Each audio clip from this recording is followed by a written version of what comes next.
Et ce que je dis aux gens, c'est ce que disait Dostoïevski, c'est que l'argent, c'est de la liberté frappée.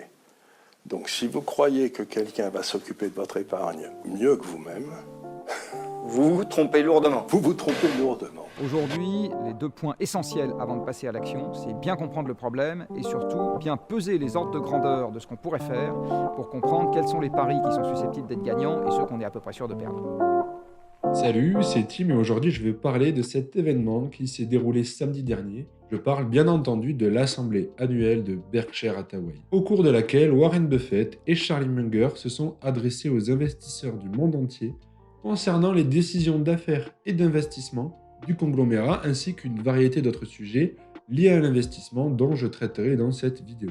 Cette année, l'événement s'est déroulé dans une salle de conférence d'un hôtel de Los Angeles plutôt que sur le terrain de Buffett à Omaha dans le Nebraska. Après avoir été absent de l'événement en 2020 en raison de la pandémie, M. Munger est revenu sur scène cette année. Les investisseurs légendaires ont également été rejoints par les vice-présidents de Berkshire, Gregory Abel et Ajit Jain, ce qui constitue un indice révélateur des plans de succession potentiels du conglomérat, et je vous en parlerai dans une prochaine vidéo.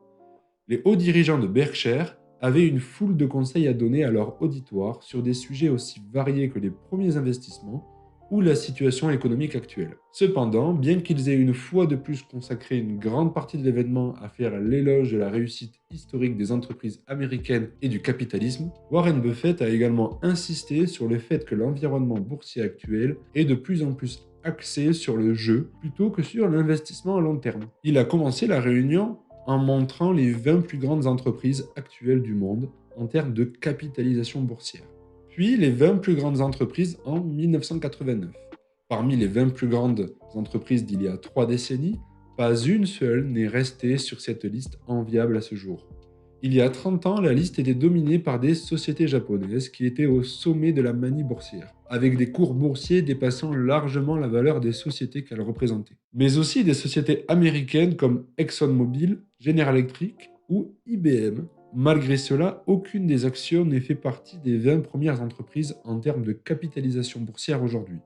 Buffett a ajouté que le monde peut changer de façon spectaculaire sur une période de 30 ans. Prenons un exemple pour illustrer ce propos. La capitalisation boursière historique d'ExxonMobil, la première action américaine de la liste en 1989, comparée à celle d'Apple, qui est la première capitalisation boursière d'aujourd'hui.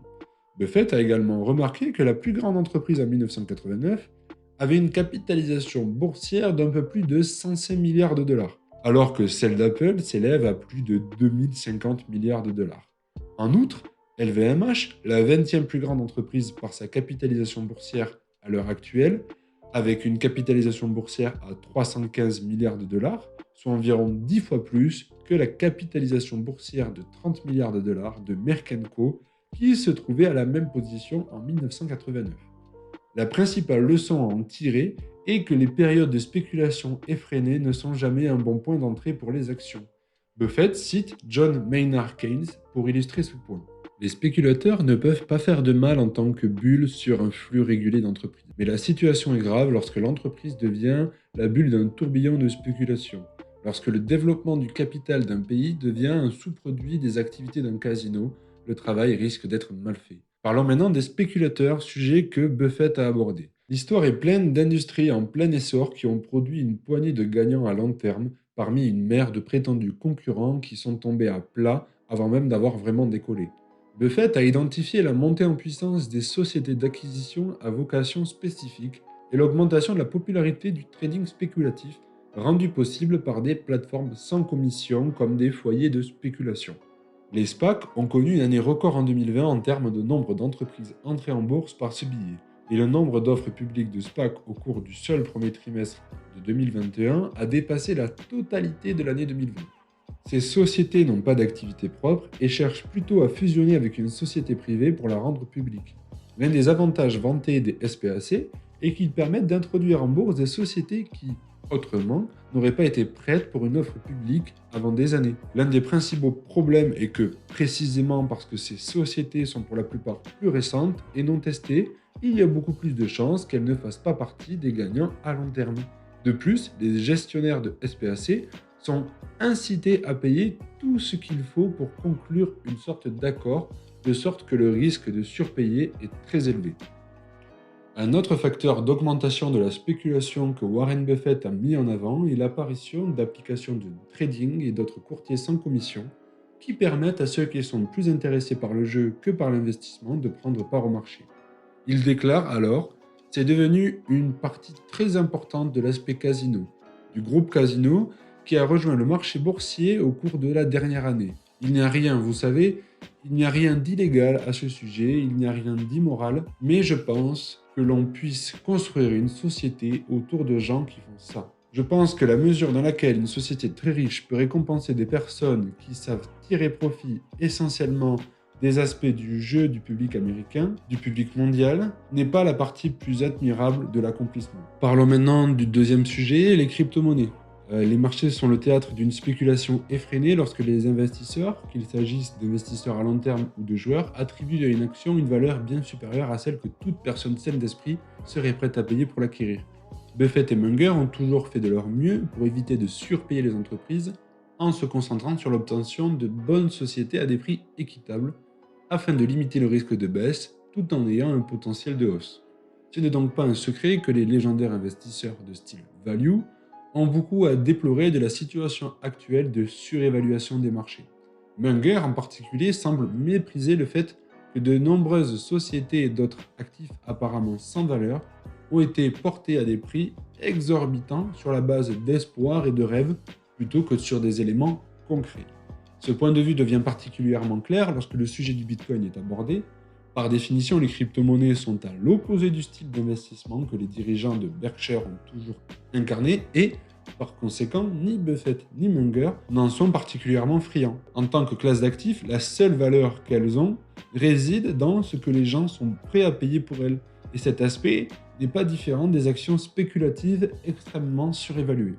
Bien que Buffett n'ait pas donné d'avis direct en réponse à une question sur le Bitcoin posée pendant l'événement, il a déjà comparé la crypto-monnaie à de la mort au rat au carré. Comme toujours, Munger a été plus direct dans son attaque, affirmant que le Bitcoin a été créé à partir de rien et est contraire à l'intérêt de la civilisation. Parlons maintenant du dernier sujet de l'événement, et il s'agit de l'inflation, car en plus de la spéculation, des SPAC et d'autres facteurs qui portent généralement le gros du blâme pour la surévaluation actuelle du marché boursier, Buffett a également abordé le plus grand facteur d'entraînement de la manie du marché que d'autres s'empressent souvent d'ignorer, les politiques d'argent facile de la Réserve fédérale. Comme il a dit, l'économie est tombée d'une falaise en mars 2020 et elle a été ressuscitée de manière extraordinairement efficace par les actions de la Réserve fédérale et plus tard par le plan fiscal par le Congrès.